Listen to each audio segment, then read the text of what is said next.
Aleluia. Você pode orar mais uma vez comigo? Pedindo que o próprio Deus, seja Ele agora muro de fogo em nossa volta, seja Ele a nos cercar, seja Ele a nos proteger, como está prometido, e seja Ele a nos falar aos corações. Amém? Ó Deus, nós cremos no que diz a Tua palavra, que Tu mesmo serias muro de fogo em volta do Teu povo. E nós cremos na palavra liberada e nós queremos reafirmar a nossa fé, de que estamos protegidos pelo Senhor, que é este muro de fogo em nossa volta. Nós clamamos, Deus, que nenhuma seta inflamada do maligno possa nos alcançar aqui dentro, nem onde estivermos, porque o Senhor nos cerca e nos protege.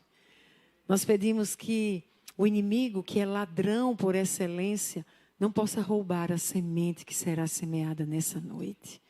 E nós te pedimos, Senhor, que essa semente, a Tua palavra, cheia de vida, poderosa, eficaz, ela possa encontrar em nós um solo fértil, onde ela brotará, florescerá, frutificará a 100 por 1 em nossas vidas e através das nossas vidas, para o louvor, a honra e a glória do Teu nome.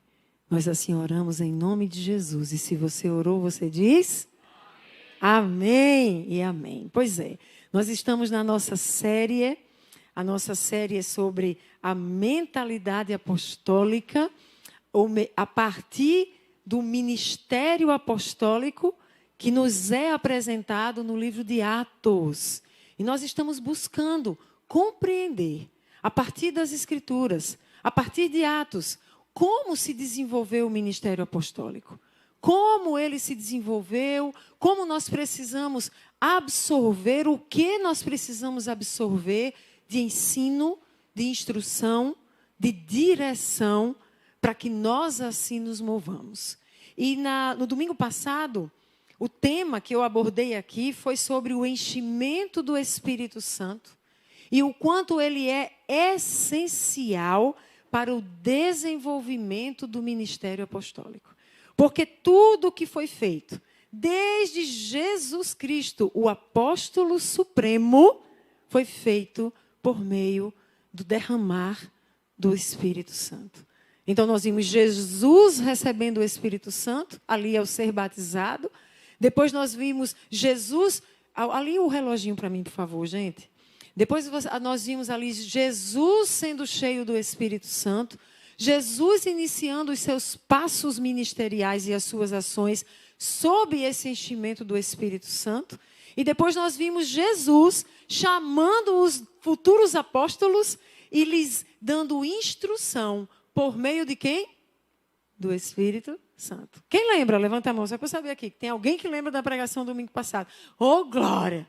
O que a gente viu mais, gente? A gente viu um monte de coisa aqui, mas a gente viu que nessas instruções, Jesus dizia aos seus apóstolos, discípulos, e imaginamos que ali aquelas 120 pessoas reunidas, que eles precisavam esperar. Porque a obra que seria realizada por eles não poderia ser feita na força do seu braço. Não poderia ser feito porque eles tinham adquirido algum tipo de instrumentalidade humana. A obra que eles iriam realizar só poderia ser feita por meio do Espírito de poder. Por isso Jesus vai dizer, esperem, porque vocês serão revestidos de quê, gente? Poder. Essa foi a instrução. Então, em linhas gerais, nós tratamos sobre isso, algumas outras coisas, mas aqui é só uma revisão rápida. E nós vimos, então, o batismo com o Espírito Santo acontecendo e enchendo aqueles apóstolos, enchendo os demais discípulos, mas enchendo, na verdade, todos que ali estavam. Porque esse derramar do Espírito é para todos. Não é apenas para alguns, é para todos. E o ministério apostólico, ele começa sob essa liberação do Espírito para todos, tanto apóstolos como aqueles que com eles caminhariam para realizar a vontade e a obra do Senhor Jesus. Nós vimos eles cheios, nós vimos que eles foram capacitados de modo sobrenatural, nós vimos que com essa capacitação eles começam a fazer aquilo que eles nem sabiam como fazer, não tinham condição, não era algo deles, mas é essa capacitação.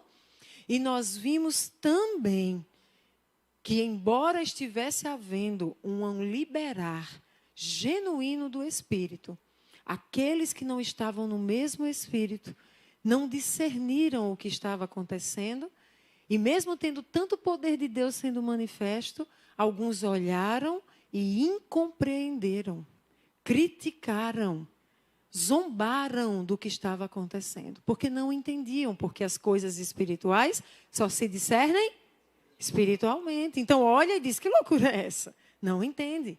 Vimos que esse liberar de poder gerou controvérsia. E diante dessa controvérsia, nós então vemos Pedro se posicionando para dizer, peraí, não é isso que vocês estão pensando, não. Então eu quero continuar a ministração de hoje a partir desse momento em que Pedro se posiciona, capacitado pelo Espírito Santo para explicar aquela controvérsia. Mas ele vai além, nós vamos entender o que é que ele faz. Porque o que nós vamos ver hoje aqui é chave principal para o desenvolvimento do ministério apostólico. Por quê, Edi? Porque até domingo passado, o que eu estava compartilhando com vocês era o que Jesus havia falado e era o que o Espírito Santo havia feito. A partir desse domingo, nós vamos ver agora o que é que os apóstolos vão fazer com aquilo que receberam. Então, fique atento, agora a coisa muda. Agora já são os apóstolos começando a caminhada deles e fazendo algo com o que receberam do Espírito Santo de Deus. Então, nós vamos ler a partir de Atos 2, e a partir do verso 13. Versos 13 e 14. O texto bíblico diz assim, alguns, todavia, zombavam deles. Espírito Santo derramado, acontecendo lá aquela loucura do Espírito, muita gente sendo revestido, viram línguas de fogo, como línguas de fogo sobre suas cabeças, eles pareciam embriagados, porque estavam tomados pelo poder de Deus, e aquela galera que não entendeu zombava, e a galera dizia, beberam vinho demais. Mas veja, diante da incompreensão, diante da zombaria, Pedro levantou-se com os outros 11 apóstolos, e em alta voz, Pedro não apenas se levantou, ele levantou a sua voz, porque ele tinha algo para comunicar. E Pedro em alta voz dirigiu-se à multidão e declarou, homens da Judeia, todos os que vivem em Jerusalém, deixem-me explicar-lhes isto. Ouçam com atenção. Para tudo. Sabe o que é que tem aqui? É que o primeiro momento do desenvolvimento do ministério apostólico de Pedro se dá com um homem que era apenas um pescador, que não tinha estudo, que não tinha seminário, que não fez curso de oratória. Esse pescador, que era um iletrado, limitado, humanamente, do ponto de vista humano era esse, não pode pregar, não pode ministrar, quanto mais defender o Espírito Santo de Deus em ação. Mas é este homem que se levanta, que ergue a sua voz e que vai falar com ousadia, com sabedoria e com poder. Sabe por quê? Porque quem está cheio do Espírito Santo, quem se enche do Espírito Santo, não precisa do treinamento dos homens. Embora esse treinamento seja importante, sim, para você poder se fundamentar direitinho, não correr para as heresias, mas ouça a chave que te capacita, que te diz assim, vai, faz o que o Senhor está te mandando fazer. Se move com ousadia, se move com sabedoria, se move com graça, se move com poder. Sabe que chave é essa? É o Espírito Santo do Deus vivo em você.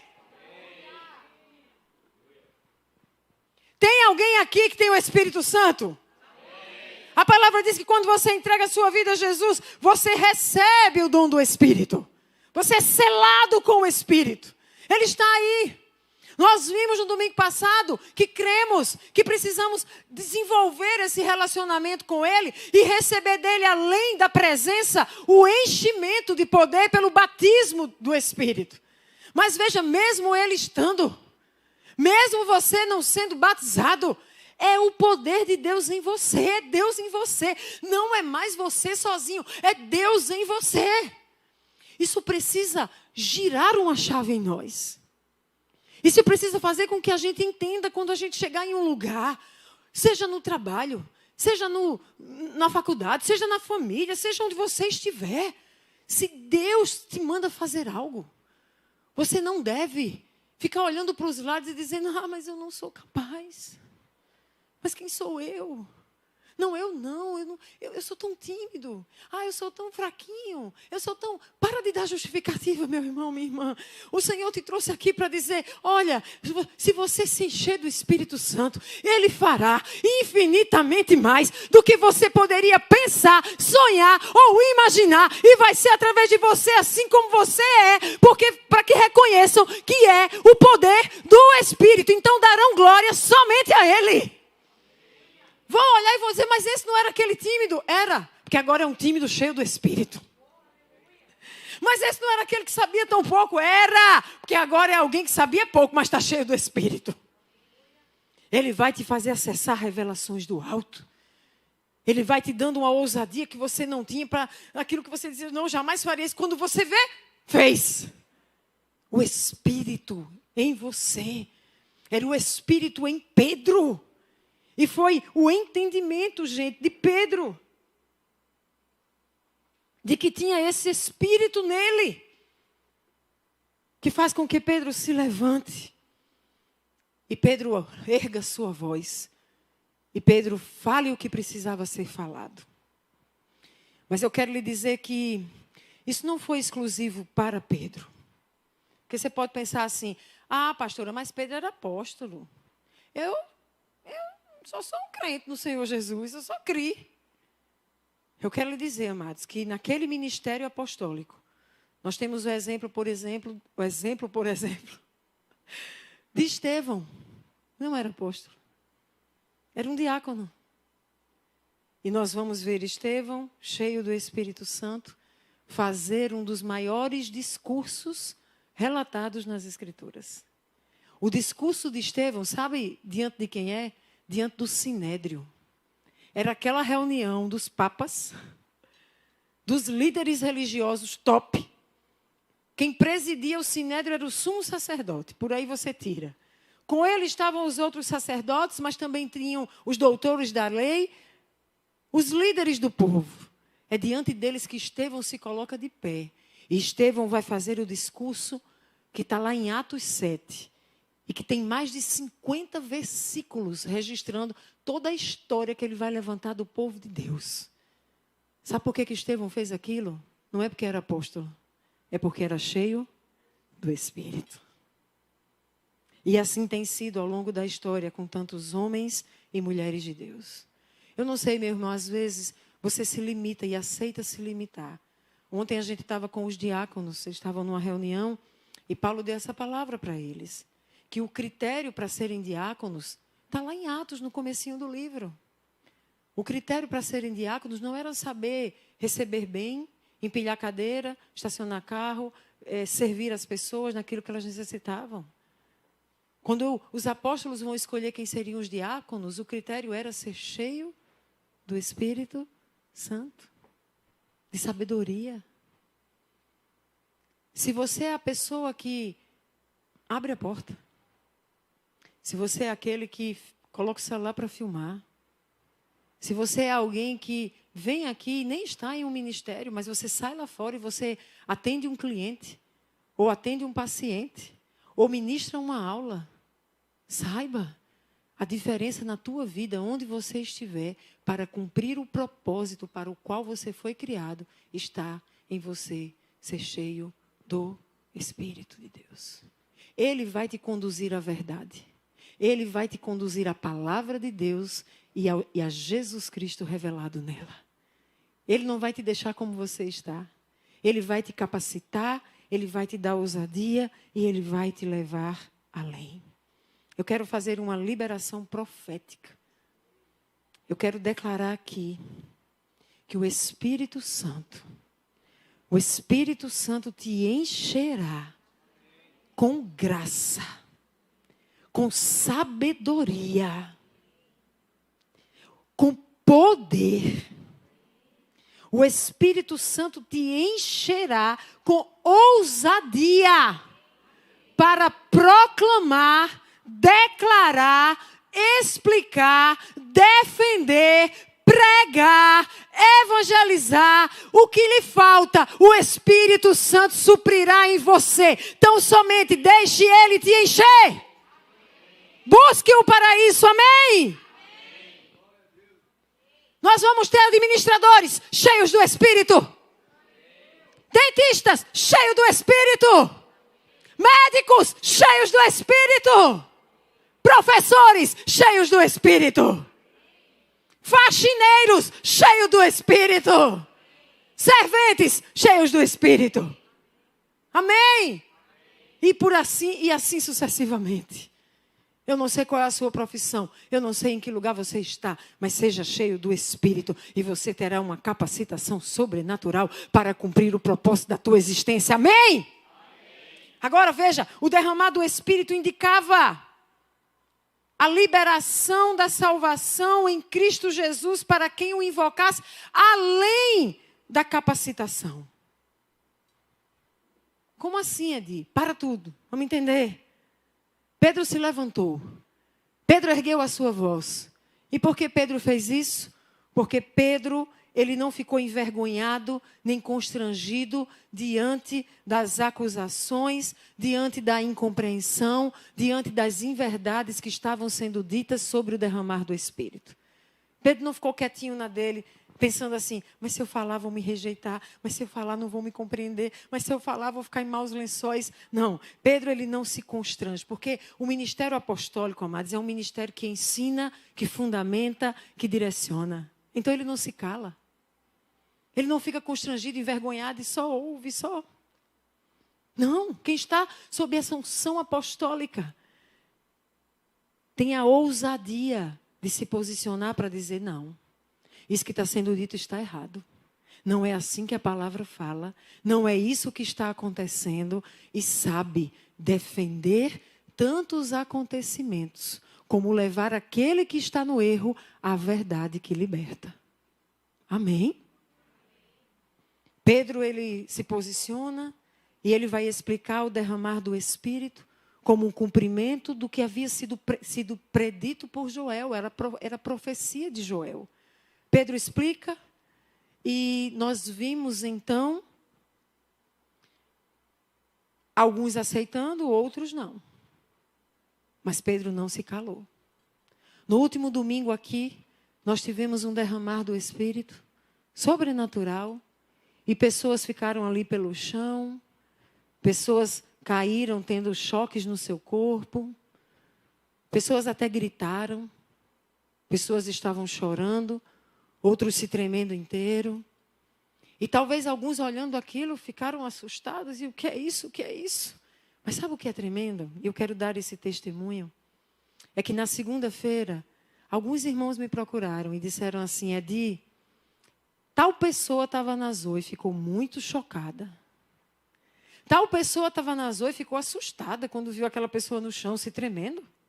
Outra pessoa ficou assustada com aquele grito e ficou perguntando, mas para que isso? Por que isso? Mas sabe o que essas pessoas me disseram? Mas aí eu respondi, está na palavra de Deus. Uau! Está na palavra. Basta olhar para a palavra. Basta ver Pedro vivendo, Paulo vivendo, caindo em êxtase, os profetas no Antigo Testamento. Basta olhar para a palavra que vai ver o Espírito Santo tomando e fazendo como Ele quer, de modo incompreensível muitas vezes a nós. Mas sabe o que foi massa de ouvir? Foi que essas pessoas não se acovardaram. Não ficaram com medo de, e agora? Essa pessoa está assustada, acha que é loucura o que a gente está vivendo. Vou me desculpar. Não, está na palavra. e defenderam aquilo que creem e que têm vivido. Essa é a postura de quem está sob a ação do Espírito Santo. Que nesse lugar, em nome de Jesus, levantem-se homens e mulheres que não se envergonharão do que viverão em Deus. Homens e mulheres que não ficarão aprisionados no medo do que vão pensar. Homens e mulheres que desejarão o Senhor mais do que qualquer outra coisa. E que terão o desejo de agradá-lo mais do que agradar a homens. Amém? Terão o desejo de ver Deus dizendo, eu me agrado de você. Ainda que homens se desagradem. Amém? Amém mesmo? Vai ser provado. A gente diz os amém, né? Aí Deus diz, vamos aqui uma provinha. Mas aí está sendo liberado aqui nessa noite. Você vai passar na prova, mãe? E vai passar na prova dando glória a Deus, glória a Deus. Oi, olha. Amém? Mas o que eu quero dizer é que Pedro não ficou só defendendo, é isso que eu quero falar. O derramar do Espírito também indicava a liberação da salvação em Cristo Jesus para quem o invocasse. Gente, eu fiz questão de pular toda a defesa que Pedro faz ali em Atos 2, que foi o que... Olha, irmãos, eles não estão bêbados, o que vocês estão vendo era o que estava predito em Joel. Depois vocês leem, porque eu tenho tempo. Aí lá em Atos 2 ele vai dizer, isso aqui estava escrito, vossos jovens, os servos, servas, os velhos, está lá toda a historinha. Ele vai contando, mas olha que interessante.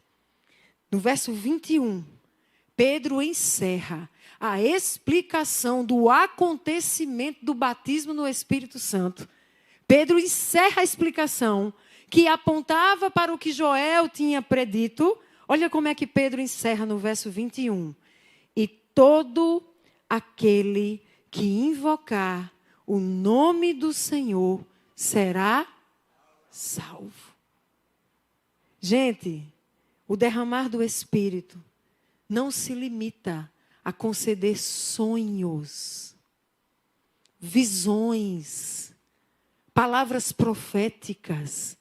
Isso tudo foi predito em Joel. Pedro vai dizer, o que está acontecendo é isso. Joel falou que ia acontecer. Vai ter sonho, vai ter visão, vai ter liberação profética, vai ter sinais, vai ter maravilhas. Aí ele fala do monte de maravilhas que vai acontecer. Mas sabe como é que ele fecha a explicação? Todo aquele que invocar o nome do Senhor será salvo. O derramar do Espírito Santo indica a liberação da poderosa, inigualável e transformadora salvação em Cristo Jesus para todo aquele que o invocar. A gente foca muito no sonho, na visão, no poder, no streamlink, no tudo que é importante, é tudo dele, amém, venha. Mas esse derramar do Espírito, a promessa de Joel, que Jesus está dizendo, espera porque vai acontecer. Ela tem um ponto culminante em dizer assim, escute, entenda, se posicione. O derramar do Espírito é a sinalização de que vai acontecer na terra salvação daquele que estava perdido. Todo aquele que invocar o nome do Senhor vai ser salvo. Esta é a obra mais poderosa, mais maravilhosa, mais inigualável que poderia acontecer. Jesus salvando pecadores da sua miséria, da sua desgraça, das prisões em que estavam, para lhes dar salvação, transformação, restauração, cura, libertação para todos sempre.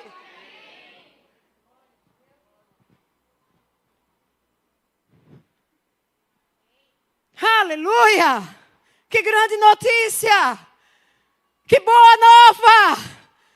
A salvação estava disponível a qualquer um que invocasse o nome do Senhor Jesus. Uau!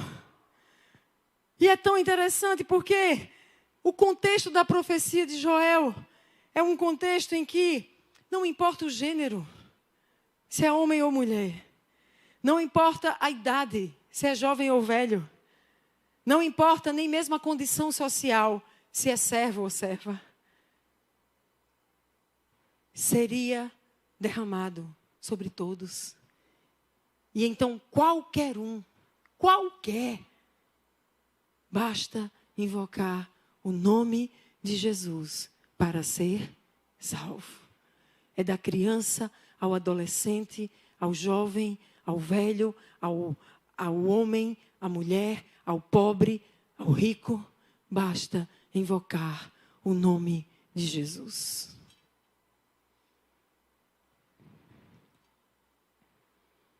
Todas as obras, amados, e preceitos judaicos não precisavam mais ser realizados para garantir salvação. Agora bastava invocar o nome de Jesus. Porque Jesus havia cumprido tudo nele. Essa é uma notícia que os judeus não vão entender. Como assim? Não. Não, eu aprendi que eu tenho que fazer. Como assim só invocar o nome de Jesus me garante salvação? Não, tem algo estranho. Bastava invocar, diga assim, basta invocar o nome de Jesus. Diga assim, para uma vida ser transformada, salva, liberta, basta invocar o nome de Jesus. Você entende isso mesmo? Mesmo? Então o Senhor vai nos confrontar. Se a gente entende, fique atento. Porque Paulo vai dizer em Romanos, no capítulo 10, a partir do verso 12, ele vai dizer, não há diferença entre judeus e gentios. Pois o mesmo Senhor é Senhor de todos. Abençoa ricamente todos que o quê? Que o invocam. Abençoa igualmente todos que o invocam. Porque todo aquele que invocar o nome do Senhor será... Ele está remetendo a Joel e a Atos no discurso de Pedro. Está tudo alinhadinho. Agora olha o que ele diz mais. Como, pois, invocarão aquele em quem não creram? Se tudo parte do invocar, é quando vem a bênção, é quando vem a salvação. Mas como vão invocar se não creram? E como crerão naquele de quem não ouviram falar? E como ouvirão se não houver quem pregue? E como pregarão se não forem enviados? E aqui eu quero fazer uma pausa. Essa palavra enviados, ela vem de uma raiz grega. Sabe qual é a raiz? Apostélio, que é a palavra para apóstolo. Enviado. Enviado com uma missão. Paulo está dizendo, meu irmão, minha irmã, presta atenção. Como é que eles vão invocar em quem não creram? Como vão crer se não ouviram falar? Como ouvirão se não tiver alguém que pregue? E como pregarão se não forem enviados? Aí alguns pegaram isso e disseram, isso aqui é texto para enviar alguém em missão transcultural. E infelizmente o uso limitado desse texto, eu acho que fez muito mal à igreja do Senhor. Porque parece que ficou um texto exclusivo de quem tem um chamado integral para missões lá na África. Mas esse é um chamado para mim e para você, para nós todos. Nós estamos sendo enviados. Diga, eu sou um enviado. Eu sou um apóstolo enviado. Olha que doido. A palavra lá, apóstolo. A raiz grega é enviado. Basicamente é enviado. Não tem a ver com um cargo, não tem a ver com um ofício. Tem a ver com o fato de que há uma missão de salvação.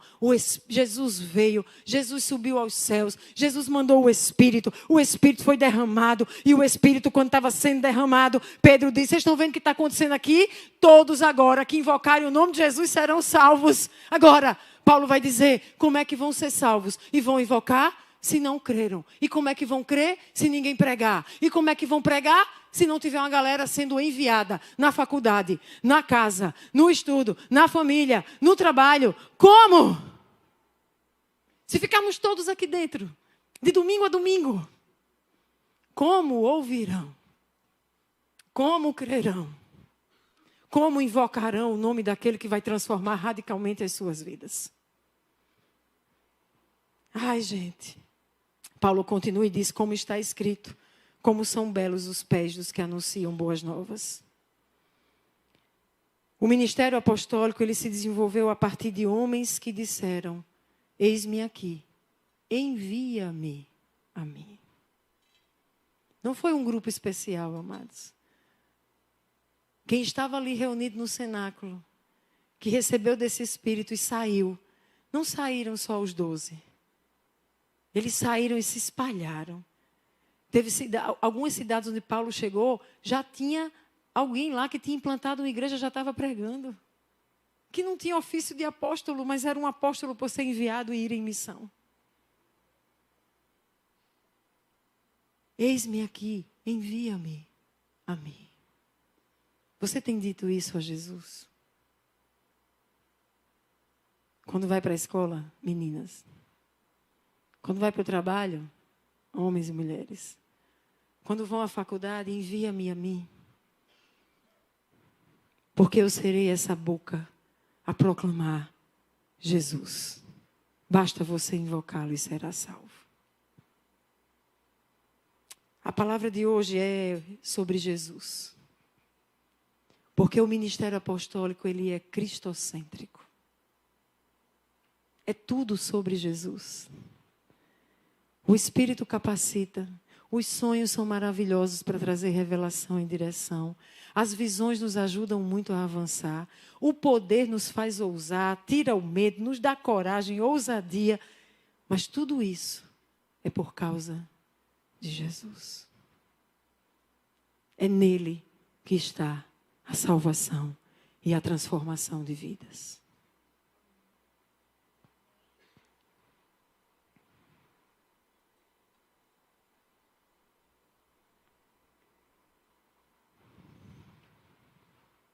Paulo continua e diz no verso 16, no entanto, nem todos os israelitas aceitaram as boas novas. Pois Isaías diz: Senhor, quem creu em nossa mensagem? Consequentemente, a fé vem por ouvir a mensagem. E a mensagem é ouvida mediante a palavra de Cristo. Sabe aquele vizinho do palavrão, da boca imunda? Como é que você acha que a boca dele vai mudar? No sentido de as palavras que saem dela. É com você olhando e dizendo: que boca imunda. Como é que você acha que aquela pessoa que está presa na perversão sexual vai viver uma vida de santidade? É com você olhando para ela e dizendo: pervertido, afasta-te de mim. Como é que você acha que o endemoniado vai ser liberto? E que aquele que está doente vai ser curado? É se você só constatar a doença, a ruína, o desalinhamento da vontade do Senhor? O que é que você acha? Sabe o que acontece? É que o mundo foi transformado e virado de cabeça para baixo. Porque esse ministério apostólico disse: envia-me a mim. E ergueu a sua voz para proclamar que bastava que invocassem o nome de Jesus para serem salvos. E a salvação traria transformação de vidas, de famílias, de comunidades, de cidades, de países, da história. Impactada e transformada por vidas que se renderam a Jesus. Mas como se renderão se não há quem pregue?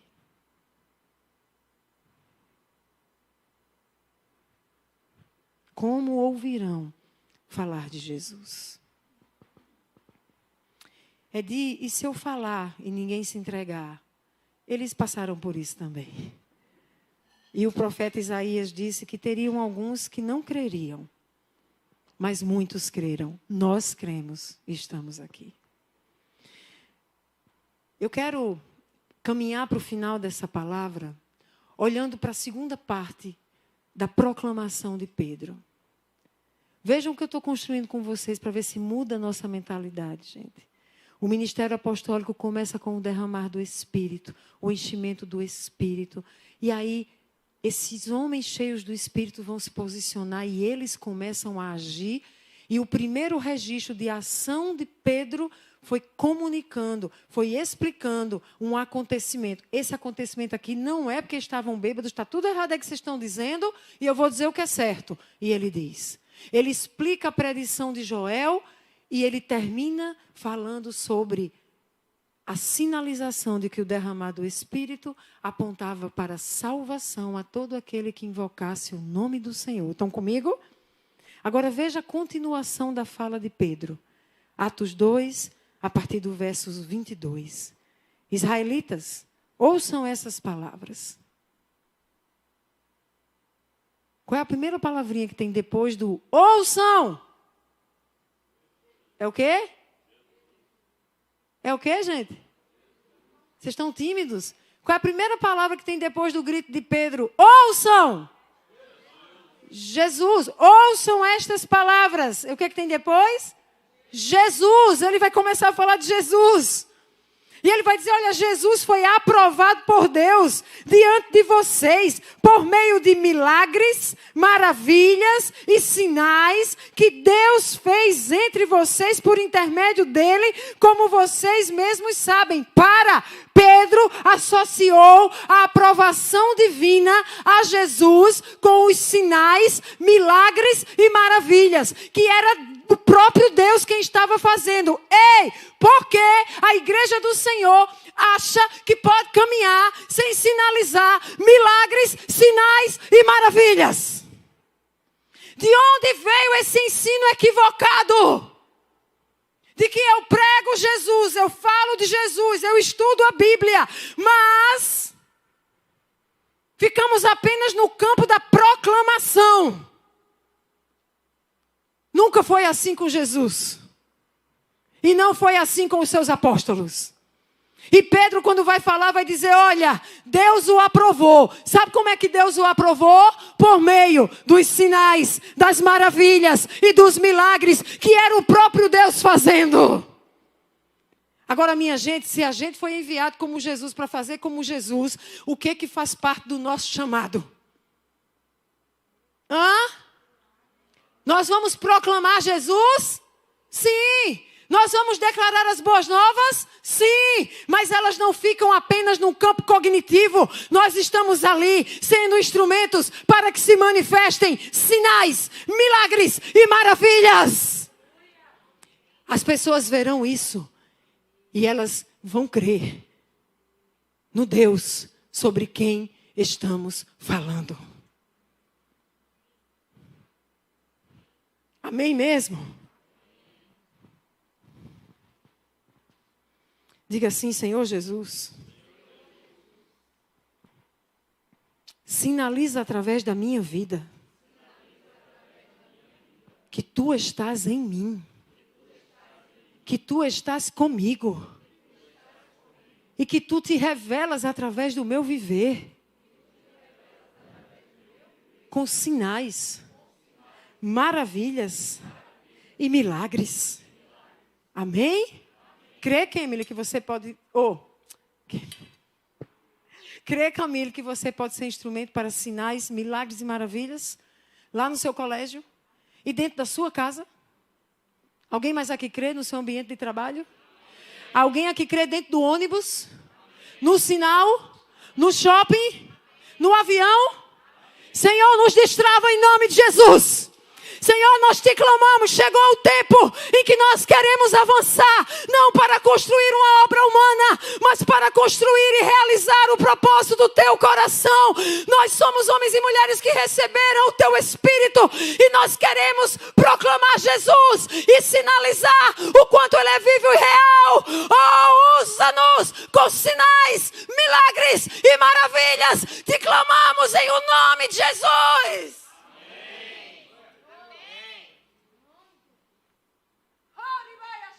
Você disse amém. Entenda, nessa semana você vai encontrar com alguém que está doente, vai chegar para você e vai dizer, está doendo muito. E você ali vai ter a oportunidade de dizer, eu creio no Deus que cura, Jesus Cristo. Ele curou no passado e Ele é o mesmo hoje. Recebe cura em nome de Jesus. Toca e libera.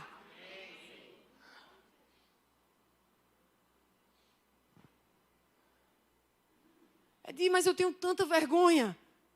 Qual é o antídoto para a vergonha e para o medo? Diante de tudo que eu tenho pregado, me diga pelo amor de Deus que você sabe. Ser cheio do Espírito Santo. Está disponível a você. Amém?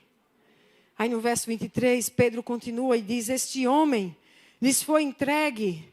Ele vai falar, deixa eu explicar o que aconteceu aqui, porque eu dei um pulo. Ele fala de Jesus de Nazaré. Ele diz que ele foi aprovado por Deus. E ele continua no verso 23 dizendo que ele foi entregue por propósito determinado e pré-conhecimento de Deus. Sabe o que quer dizer pré-conhecimento? Deus já sabia o que aconteceria. E Deus tinha um propósito. Então, Jesus é entregue não como um coitadinho. Jesus é entregue pelo Pai. E Ele se entrega a si mesmo, sendo Deus, para ser sacrificado porque havia um propósito. Quando você ouvir alguém falando bobagem, gente, como eu tenho visto na internet, pessoas dizendo que Jesus falhou porque Ele foi um coitadinho pregado na cruz. Nós precisamos ser aqueles que vão ter a coragem de rebater o ensino errado e lançar a verdade que liberta quem está no engano, para que haja salvação naquela vida. Amém? Chegou o tempo em que nós não podemos só continuar fingindo que nada está acontecendo. Pedro vai falar de Jesus no verso 23, Pedro vai dizer que foi entregue, e ele diz que com a ajuda de homens perversos, o mataram pregando-o na cruz. Veja, lá na época de Jesus, havia uma atuação de homens perversos. Você acha que hoje ainda há ou eles deixaram de existir? A perversão está aí como nunca. Os homens perversos continuam atuando, amados. O problema é que eles atuam com muita ousadia. Eles atuam nos banheiros de crianças. Eles atuam nos quartos de crianças indefesas dentro das suas próprias casas. Eles atuam na rua, eles atuam na escola, na faculdade. Eles atuam com ousadia. Mas quem recebeu o espírito de ousadia nem foi eles, foi quem? Fomos nós. O espírito de ousadia está em nós. O espírito de ousadia nos capacita para paralisarmos as obras dos perversos. Por quê? Porque as obras dos perversos aprisionam no engano para levar à morte eterna. Mas nós temos as boas novas de vida eternamente. Nós podemos nos calar? Sim ou não? Vocês acham que tem essa possibilidade? Tem essa alternativa? Tem a alternativa da gente viver o nosso chamado, o propósito da nossa vida, vindo ao culto de domingo e achando que é isso? Vocês acham que tem essa alternativa, gente? De se reunir no grupo pequeno, ter comunhão, ensino e achar que é isso e acabou, está ótimo. O que vocês acham?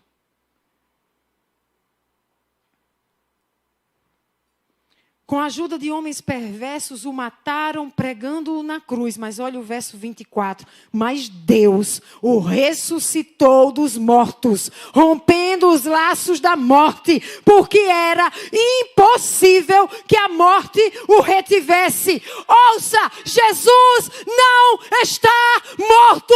Jesus vive. Jesus é real. Jesus é imutável. Jesus é a razão.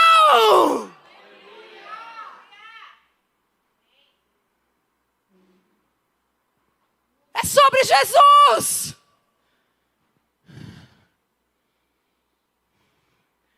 Pedro vai falar um monte de versículos sobre a profecia de Davi a respeito de Jesus.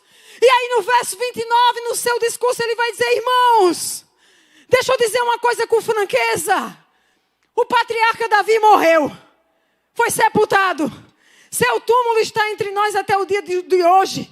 Mas ele era profeta. Ele sabia que Deus lhe prometera sob juramento que ele colocaria um dos seus descendentes em seu trono. Prevendo isso, falou da ressurreição do Cristo, que não foi abandonado no sepulcro, cujo corpo não sofreu decomposição. Então ele continua e diz: Deus ressuscitou este Jesus e todos nós somos testemunhas deste fato. Ele está dizendo: nós testemunhamos não de alguém que está morto e preso no sepulcro. Nós testemunhamos de um Jesus ressurreto. Ele vive.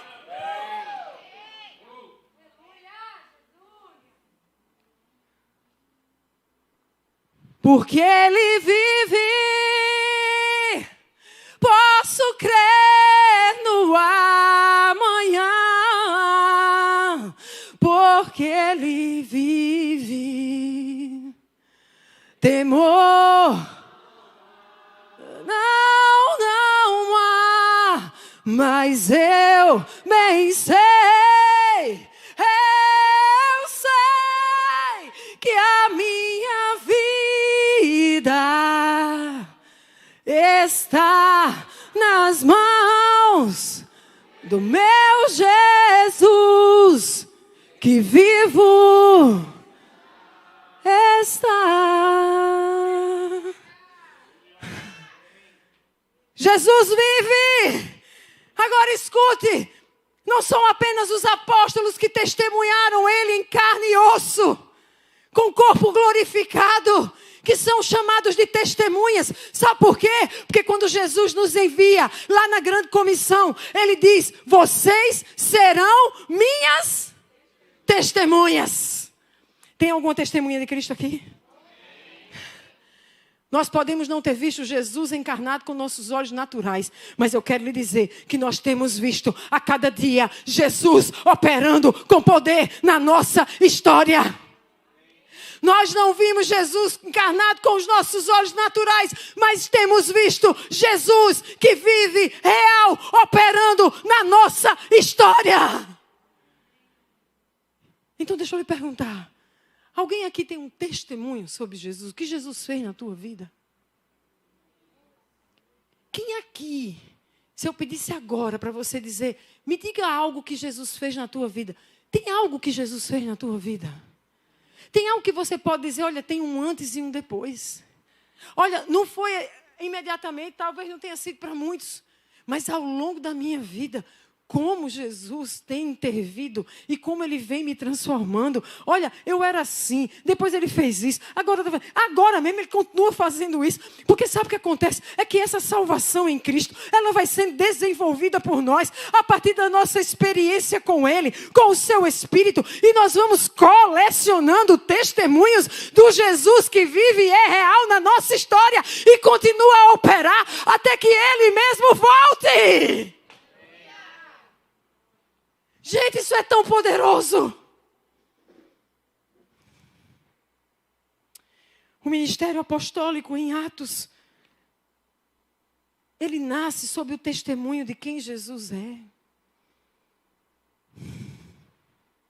E aí no verso 33, Pedro vai dizer, esse Jesus está exaltado à direita de Deus.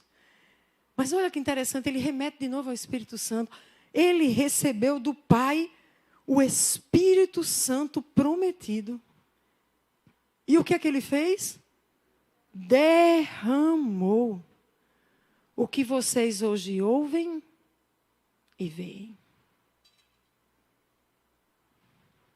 Ele fala de Jesus, ele engrandece Jesus, ele fala do Evangelho, morte, ressurreição, e ele testemunha, e depois ele diz, esse Jesus exaltado, ressurreto, ele recebeu o Espírito Santo que derramou. E ele retoma o assunto do Espírito derramado. Sabe por quê, amados? Porque não tem guerra no reino espiritual entre Jesus e o Espírito Santo. Existe sim uma tolice de homens que acha que se eu falar de Jesus, eu não falo do Espírito Santo, porque tem um ciúme entre eles, então eles ficam meio assim, dão muito lugar para um do que para o outro. Isso aqui é carne, é mentalidade carnal. Isso aqui é mentalidade que não está alinhada com a mentalidade de Cristo. Jesus Cristo, Ele mesmo mesmo disse, fiquem felizes, eu estou indo para o Pai, porque se eu não for, eu não posso enviar, mas como eu estou indo, eu enviarei, será o meu Espírito, o Pai e eu vim fazer morada em você. É por isso que Ele derrama do Espírito, e Ele está dizendo assim, seja cheio, porque à medida que você for cheio, está tudo certo, você está sendo cheio de mim mesmo. Jesus não está brigando com o Espírito Santo, não tem ciúme entre eles. Eles são um na Trindade que atua por nos amar. Pai, Filho e Espírito Santo. Amém? Por que ele foi derramado? Porque era essencial que ele fosse.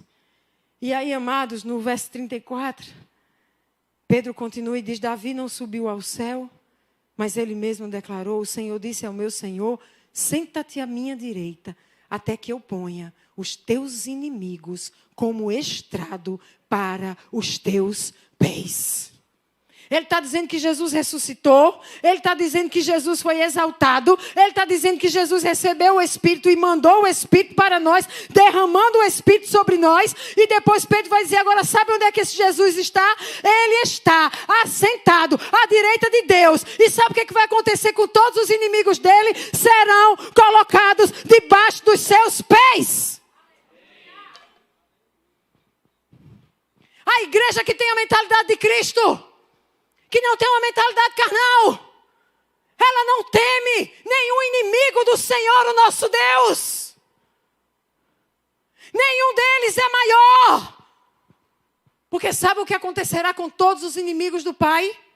Serão colocados debaixo dos pés do nosso Senhor e Salvador, Jesus Cristo.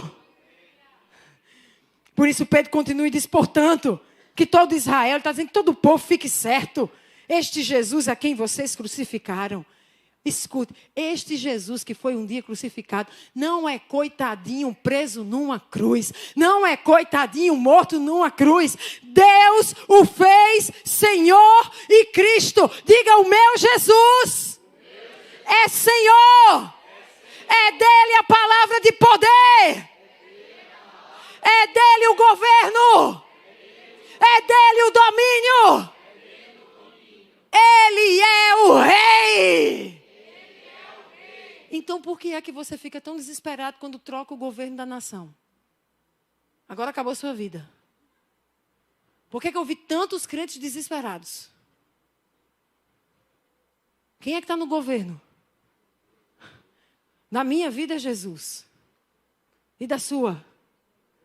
E da Zoe?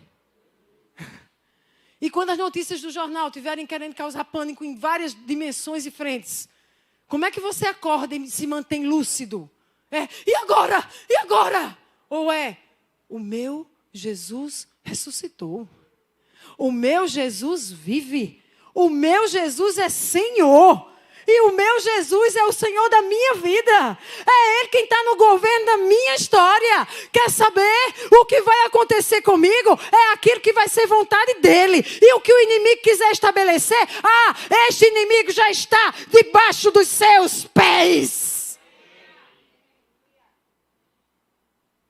A mente de Cristo precisa ser implantada em nós. Eu estou terminando, viu, gente? Mas eu tenho que pregar essa mensagem hoje aqui, como Pedro pregou. Quando ouviram isso, quando o povo ouviu a pregação, os seus corações ficaram aflitos. E eles perguntaram a Pedro e aos outros apóstolos, irmãos, que faremos? E Pedro respondeu, arrependam-se. Nós não temos como nos omitir do chamado ao arrependimento. Gente, mas a gente está vivendo desde nossas famílias, com pessoas presas no engano, e a gente só sorri a cena.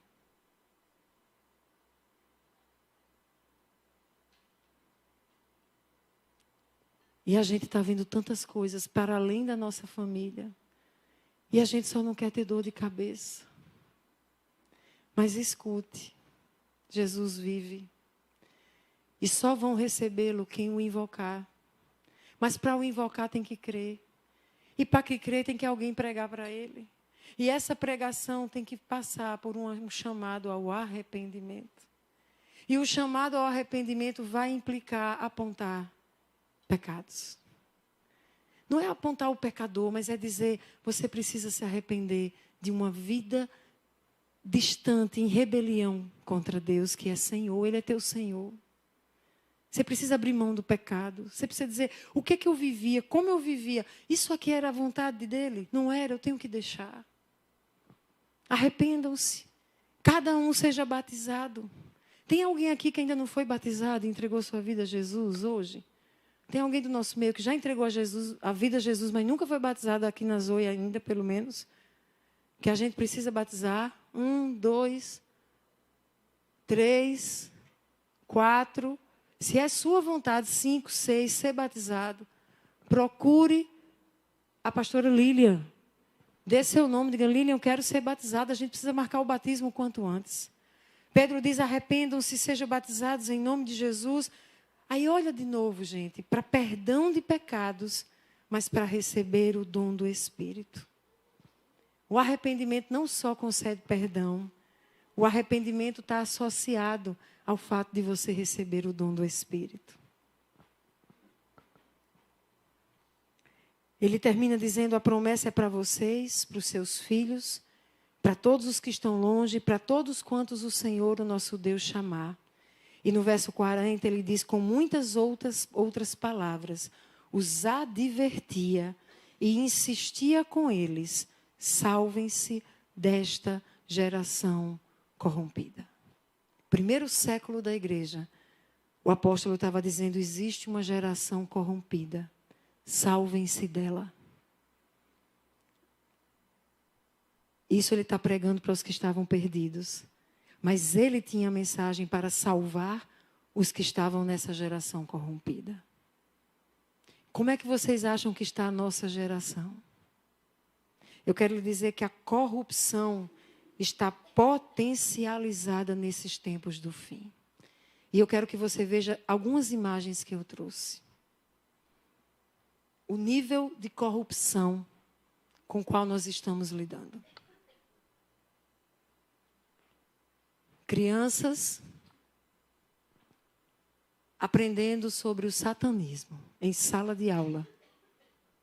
Pode passar. Ali tem um homem vestido como um satanista, representando a figura de um demônio, de um diabo, de um satanás, não sei o que figura é essa aí dele. E ele está ensinando dentro das escolas para crianças lá. Acho que isso aqui é jardim de infância. Como é que chama essa área aí? O infantil. Próximo, esse aí já foi. Olha isso aqui, gente. Que coisa assustadora.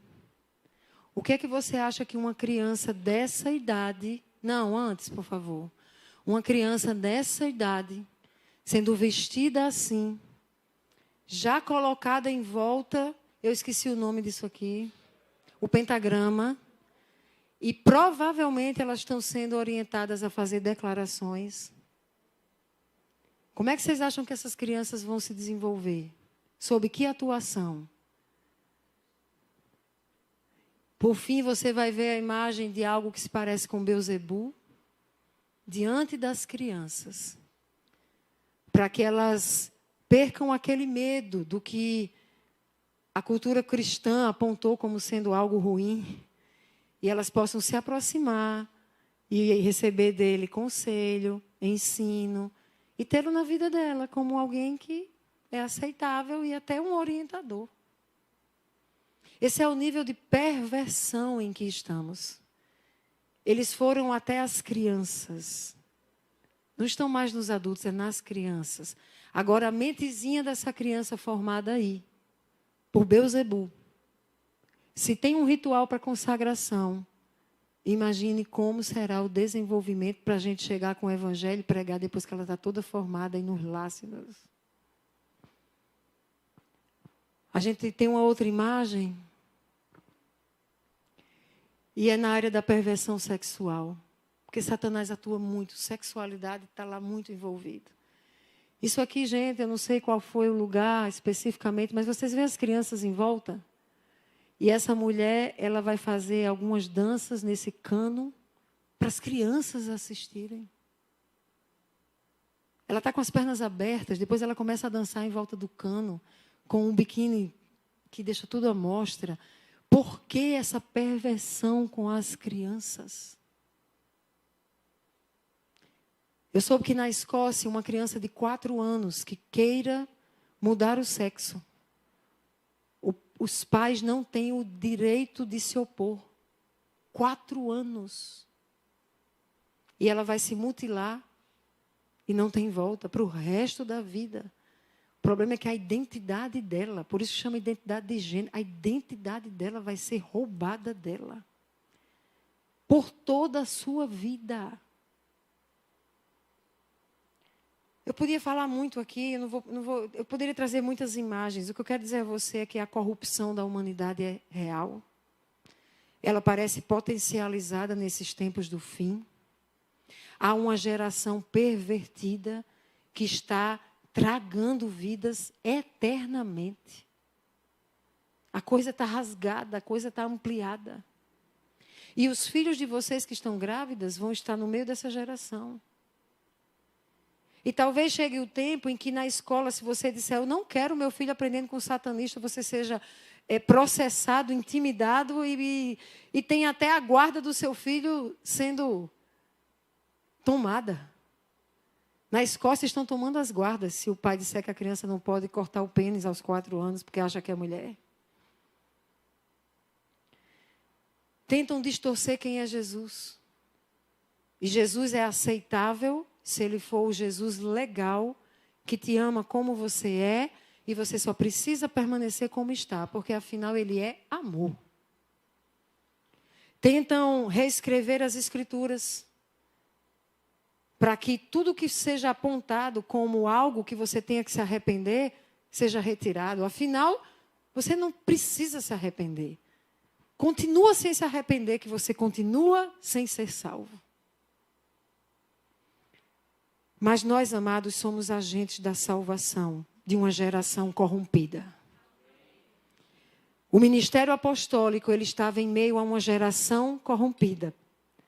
Mas ainda assim o Senhor levantou esse ministério para que a salvação dele fosse estabelecida. Onde havia o decreto de morte, prevalecesse o decreto de vida. Onde havia o decreto de perversão, prevalecesse o decreto da paz dele, da abundância dele, da retidão dele, da bênção dele. Onde havia o decreto de que seriam engolidos pelo diabo para uma miséria eterna, ali foi trocado pelo decreto de aceitos e feitos filhos de Deus em Cristo Jesus para a vida eterna e vida em abundância.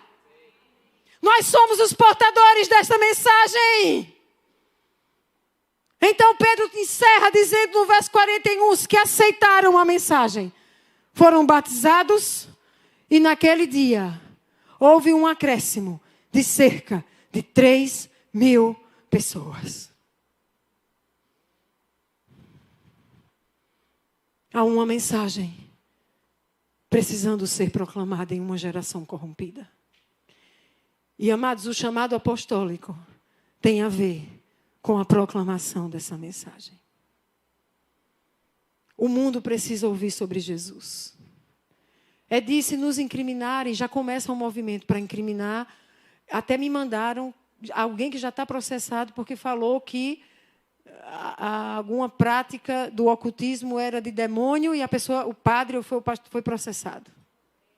Foi preso. Um pastor preso porque falou sobre demônio.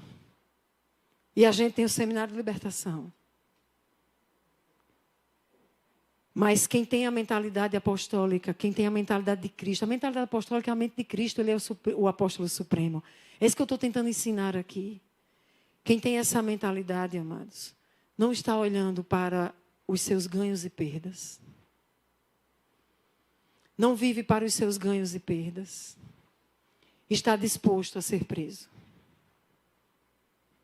está disposto a ser morto, está disposto a ser incompreendido, está disposto a ser rejeitado, está disposto a perder até o pai e a mãe, porque Jesus disse que se você amar mais seu pai e sua mãe do que mais do que ele, não é digno dele.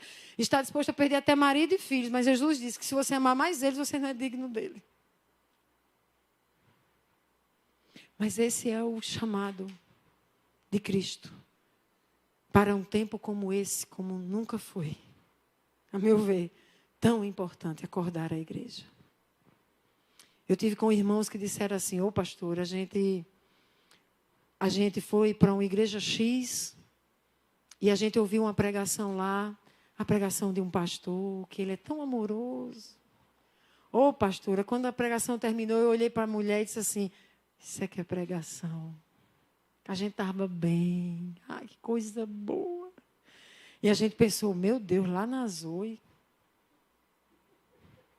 é tão sério, é tão pesado. Aí eu saí de lá meio triste, assim. Eu digo: Senhor, eu devo sair do púlpito?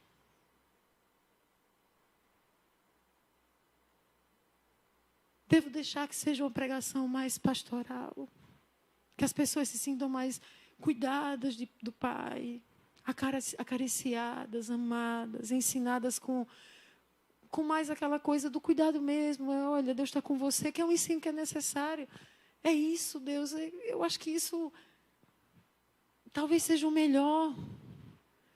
Porque olha logo aquela galera que estava ali reunida, tudo gente boa, eram meninos bons, meninas boas, esse povo que... Legal aquele povo. Mas olha o que o menino está dizendo. Naquela outra igreja, terminou a pregação, a gente estava bem. Mas na Zoe é tão duro. E aí, eu só fiz baixar a cabeça. Paulo disse... O que tu disse, amor? Como foi a frase?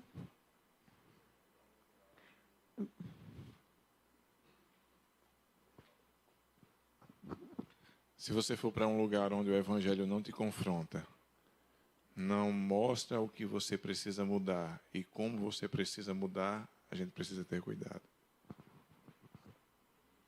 Que ele tinha ouvido de alguém, de algum pastor, de alguém, foi? Mas eu vim para casa com essa dúvida. E eu orei. E eu disse: Espírito Santo, eu não estou falando sobre ser cheio. Me enche de ti. Me enche assim, trocando as palavras que vão sair dos meus lábios. E só me dá pregação de cuidado. Que as pessoas se sintam só cuidada, encorajada, levantada, erguida. Me dá esse olhar mais pastoral. E menos duro na pregação. Porque olha que galera boa, aquela galera é boa.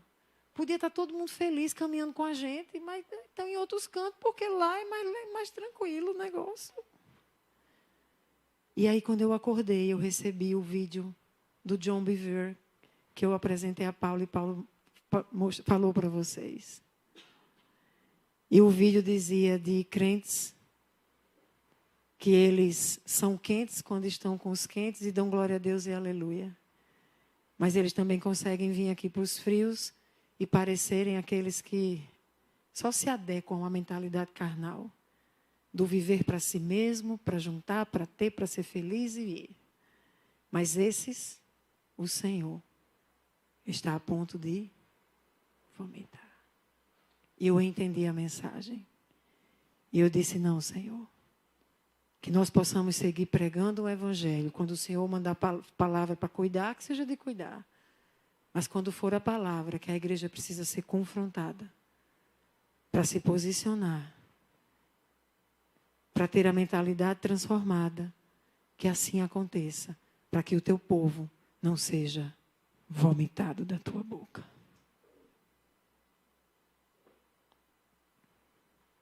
Então, talvez a gente encerre agora o culto com aquele gosto de... Meu Deus. Mas eu acho que para esse tempo de perversão, amados, cada vez mais precisamos de mais pregações do... Meu Deus. Do que do nosso ego alimentado. Porque a perversão não está brincadeira. Porque a morte e a perdição está sendo estabelecida sem dó. Porque Satanás está operando com ousadia. Meu irmão, você precisa orar, Senhor, troca a minha mentalidade carnal. Eu tenho vivido para me preocupar com o quê? Com o governo, com as contas, com o futuro, com a vida, com o prazer, com tranquilidade, com o quê? Estudar Atos, estudar o ministério apostólico relatado em Atos e a mentalidade sacerdotal e o alerta de Deus para a mudança de mentalidade é dizer, é menos de você, é mais de Cristo em você. É dizer, eis-me aqui, envia-me a mim. É dizer, enche-me do Espírito. É dizer que seja feita a tua vontade e não a minha, ainda que eu morra. Quem está disposto?